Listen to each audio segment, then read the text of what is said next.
ಒಂದ್ ದಿವಸ ಆದಿತ್ಯವಾರ ಕೆಲಸಕ್ಕೆ ಬರೋದಿಲ್ಲ. ಬೆಳಿಗ್ಗೆ ಬಂದು ಅದ್ರದ್ದು ಹಾಲು ಕರೆದು ಕೊಟ್ಟು ಹೋಗ್ತಾರೆ. ಮಧ್ಯೆ ಅದನ್ನು ಬಿಡ್ಲಿಕ್ಕೆ ಜನ ಇಲ್ಲ. ಆವಾಗ ನಮ್ಗೆ ಎಷ್ಟು ಕಷ್ಟ ಆಗ್ತದೆ ಗೊತ್ತಾಗ್ತದೆ. ಇಷ್ಟು ಒಂದು ಹಸುಗಳನ್ನ ಯಾವುದೇ ಒಂದು ಸಹಕಾರ ಇದ್ರೂ ಅದನ್ನ ನಡೆಸುವಂತದ್ದು ಒಂದು ಬಹಳ ಕಷ್ಟದ ವಿಚಾರ. ನಿಜವಾಗ್ಲೂ ಈ ಗ್ರಾಮೀಣ ಭಾಗದಲ್ಲಿ ಅವರ ಒಂದು ಪ್ರಯತ್ನ. ಚೆಕ್ಕೇರ್ ಅಂದ್ರೆ ಈ ಊರಲ್ಲಿ ಬಹಳ ದೊಡ್ಡ ಹೆಸರಿದೆ. ಚೆಕ್ಕೇರ ಮನೆತನ ಅಂದ್ರೆ ಅಷ್ಟೊಂದು ಗೌರವಾನ್ವಿತ ಮನೆತನ. ಈ ಒಂದು ಗೋಶಾಲೆ ಮಾಡುವ ಮೂಲಕ ಅವರು ತುಂಬಾ ದೊಡ್ಡ ಕೆಲಸ ಮಾಡ್ತಾ ಇದ್ದಾರೆ. ಇದಕ್ಕೆ ನಮ್ಮೆಲ್ಲರ ಒಂದು ಪೂರ್ಣ ಸಹಕಾರ ಬೇಕಂತ ನಾನು ಆಶಿಸ್ತೇನೆ. ಒಂದ್ ದಿವಸ ಅವರು ಫೋನ್ ಮಾಡಿದ್ರು, ಹೀಗೆ ಒಂದು ಬಿಲ್ಡಿಂಗ್ ಆಗ್ಲಿಕ್ಕೆ ಸ್ವಲ್ಪ ಸಹಾಯ ಕೊಡ್ಬೋದಾ, ಬ್ಯಾಂಕಿಂದ ಕೊಡಿಸ್ಬೋದಾ ಅಂತ. ಅದಕ್ಕೆ ನಾನು ಅವ್ರಿಗೆ ಹೇಳಿದೆ, ಆವಾಗ ಮಾರ್ಚ್ ಎಂಡ್ ಏನೋ ಬಂದಿತ್ತು, ಈಗ ಸ್ವಲ್ಪ ದಿವಸ ಸುಮ್ಮನೆ ಇರಿ, ನಾನು ಹೇಳ್ತೇನೆ, ಆಮೇಲೆ ನೀವು ಕಳಿಸಿ ಅಂತ. ಆಮೇಲೆ ಅವರಿಗೆ ಟೈಮ್ ಬಂದಾಗ ಹೇಳಿದೆ, ಈಗ ನೀವು ಕಳಿಸ್ಬೋದು ಪ್ರಪೋಸಲ್ ಅಂತ. ಹಾಗೆ ಒಂದ್ ಮಾತು ಹೇಳಿದ್ದಕ್ಕೆ ಬ್ಯಾಂಕ್ ಕೊಟ್ಟಿದೆ, ನಾನೇನು ಕೊಡ್ಲಿಲ್ಲ. ನಾನು ಬ್ಯಾಂಕಿನ ನಿರ್ದೇಶಕನಾಗಿರೋದ್ರಿಂದ ನನ್ನ ಮಾತಿಗೆ ಸ್ವಲ್ಪ ಬೆಲೆ ಬಂದಿರಬಹುದು. ಆದ್ರೆ ಕರ್ನಾಟಕ ಬ್ಯಾಂಕು 1924ರಲ್ಲಿ ಪ್ರಾರಂಭ ಆಗುವಾಗ ಆರ್ಟಿಕಲ್ಸ್ ಆಫ್ ಅಸೋಸಿಯೇಷನ್ ಅಲ್ಲೇ ಬರೆದಿದ್ದಾರೆ, ಪ್ರಾಫಿಟ್ ಇನ್ 1% ನಾವು ಸೊಸೈಟಿಗೋಸ್ಕರ ಅಂದ್ರೆ ಸಮಾಜಕ್ಕೋಸ್ಕರ ತೆಗೆದಿಡಬೇಕಂತ. As a rule 3% of profit ಅದನ್ನ CSR ಫಂಡ್ ಮಾಡ್ಬೇಕಂತ ಬಂದಿರೋದು 2014 2014ನೇ ಇಸ್ವಿ. ಲೆಕ್ಕ ಹಾಕಿ 1924ರಲ್ಲಿ ನಮ್ಮ ಹಿರಿಯರು ಅದ್ರ ಬಗ್ಗೆ ಆಲೋಚನೆ ಮಾಡಿ ಎಲ್ಲಿಂದ ಬಂದಿದೆ, ಕೆರೆ ನೀರನ್ನು ಕೆರೆಗೆ ಚೆಲ್ಲೋದು, ಅದನ್ನ ಮಾಡ್ಬೇಕಂತ ಆವಾಗಿಂದ ಮಾಡ್ತಾ ಬಂದಿದ್ದೇವೆ. ಆ ಒಂದು ನಿಟ್ಟಿನಲ್ಲಿ ಬಹುಶಃ ಬ್ಯಾಂಕಿಗೆ ಮುಂದಾಲೋಚನೆ.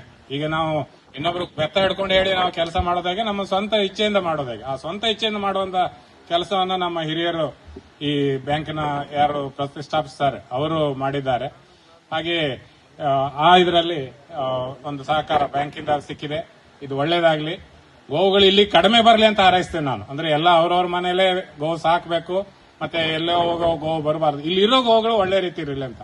ಆ ದನ ನೋಡಿದ್ರೆ ನಮ್ಗೆ ಅನ್ಸುತ್ತೆ, ಅದು ಯಾರೋ ಒಬ್ರು ಒಳ್ಳೆ ಸಾಕೋರ್ ಮನೇಲಿ ಅವ್ರಿಗೆ ಮ್ಯಾನೇಜ್ ಮಾಡ್ಲಿಕ್ಕೆ ಆಗದಿಂದ ಇಲ್ಲಿ ಕೊಟ್ಟಿದ್ದಾರೆ. ಅದ್ ನಿಲ್ಲಿಕ್ ಆಗೋದಿಲ್ಲ. ಆದ್ರೆ ಎಷ್ಟು ಕಷ್ಟಪಟ್ಟು ಅದಕ್ಕೊಂದು ವ್ಯವಸ್ಥೆ ಮಾಡಿದ್ದಾರೆ, ಅಂದ್ರೆ ಎಷ್ಟು ಒಳ್ಳೆ ರೀತಿಯಲ್ಲಿ ಇಲ್ಲಿ ನೋಡ್ಕೊಳ್ತಾರೆ ಅಂತ. ಇವತ್ತು ಓಕೆ ನಮ್ ಫಂಕ್ಷನ್ಗೋಸ್ಕರ ಚಂದ ಮಾಡಿದಾರೆ ಅಂತ ಅನ್ಕೊಳ್ಬಹುದು ನೀವು. ಹಾಗಲ್ಲ, ನೀವು ಯಾವತ್ತು ಬಂದ್ರು, ನಿಮ್ಗೆಲ್ಲ ಗೊತ್ತಿರ್ಬೋದು, ನನಗೆ ಜಾಸ್ತಿ, ಯಾವತ್ತು ಬಂದ್ರು ಇದೇ ತರ ಇಲ್ಲಿ ನಡೀತಾ ಇರುತ್ತೆ. ಅಂದ್ರೆ ಗೋವು ಅಂದ್ರೆ ದೇವತೆ ಅನ್ನೋ ಒಂದು ಭಾವನೆಯಿಂದ ಅವರು ಸೇವೆ ಮಾಡ್ತಾ ಇದ್ದಾರೆ. ಎಲ್ಲರ ಸಹಕಾರ ಅವರಿಗೆ ಕೊಡಬೇಕು. ಹಾಗೆ ಮುಂದೆ ಸಹಿತ ಬ್ಯಾಂಕಿಂದ ಸಾಧ್ಯ ಆದಷ್ಟು ಕೊಡ್ಬೋದು. ಯಾಕಂದ್ರೆ ಒಂದೇ ಒಂದು ಸಂಸ್ಥೆಗೆ ಕೊಡ್ತಾ ಇರ್ಲಿಕ್ಕೆ ಆಗೋದಿಲ್ಲ, ಎಲ್ರಿಗೂ ಕೊಡಬೇಕು. ಸಮಾಜಕ್ಕೆ ಅಂದ್ರೆ ಒಬ್ರಿಗೆ ಕೊಡೋದಲ್ಲ, ಎಲ್ರಿಗೂ ಕೊಡಬೇಕು ಸಹಕಾರ. ಆದ್ರೂ ಏನಾದ್ರು ಸಾಧ್ಯ ಆದ್ರೆ ತುಂಬಾ ಅವಶ್ಯಕತೆ ಇದ್ದಾಗ ಖಂಡಿತ ಬ್ಯಾಂಕಿಂದ ಏನಾದ್ರು ಸಹಕಾರ. ನಾನಿರೋ ಅಷ್ಟು ದಿವಸ, ಇನ್ನು 3 ವರ್ಷ ಇದ್ದೇನೆ ನಾನು. ಹಾಗೆ ವೈದ್ಯರು ಸುಮಾರು ವರ್ಷ ಇರ್ತಾರೆ. ಆದಷ್ಟು ನಮ್ಮ ಒಂದು ಒಲಮೆ ಈ ಕಡೆಗೆ ಇರ್ತದೆ. ಈ ಗೋಮಾತೆಯಲ್ಲಿ 33,000 ಕೋಟಿಗಳು ಇದ್ದಾರೆ ಅಂತ, ದೇವತೆಗಳು ಇದ್ದಾರೆ ಅಂತ ಹೇಳ್ತಾರೆ. ಸೊ ಒಂದು ಗೋ ಸೇವೆ ಮಾಡಿದ್ರೆ ಅದರಿಂದ ತುಂಬಾ ನಮ್ಮ ಮಕ್ಕಳು, ನಮ್ಮ ಒಂದು ಕುಟುಂಬಕ್ಕೆ ಒಳ್ಳೇದಾಗ್ತದೆ. ಅದೇ ರೀತಿ ಎಲ್ಲರೂ ಮಾಡ್ಲಿ.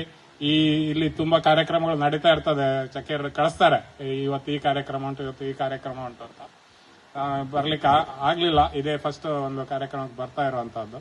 ಆದ್ರೆ ಎಲ್ಲರೂ ಸಹಕಾರ ಕೊಟ್ಟು ಇದು ಇನ್ನೂ ಮುಂದೆ ಹೋಗ್ಲಿ, ಮತ್ತೆ ಪರ್ಮನೆಂಟ್ ಆಗಿ ಇದು ಮುಂದೆ ಹೋಗ್ತಾ ಇರ್ಲಿ ಅಂತ ಹಾರೈಸ್ತಾ, ಅವಕಾಶಕ್ಕಾಗಿ ವಂದಿಸ್ತಾ, ಈ ಒಂದು ಸಂದರ್ಭದಲ್ಲಿ ನನಗೆ ತುಂಬಾ ಒಂದು ರೆಸ್ಪೆಕ್ಟ್ ಕೊಟ್ಟು ನೀವು ಕರೆದಿದ್ದೀರಿ. ಖಂಡಿತ ಅಷ್ಟೇನು ಕೊಡಬೇಕಾದ ಅಗತ್ಯ ಇಲ್ಲ, ಬ್ಯಾಂಕ್ ಕೊಟ್ಟಿದೆ ಅಂಡ್ ಡಿಸರ್ವಿಂಗ್ ಕೇಸ್. ಆದ್ರಿಂದ ಅದರಲ್ಲಿ ಏನು ಅಂತ ದೊಡ್ಡ ವಿಷಯ ಇಲ್ಲ ಅಂತ ಹೇಳ್ತಾ ನಾನು 2 ಮಾತನ್ನು ಮುಗಿಸ್ತೇನೆ.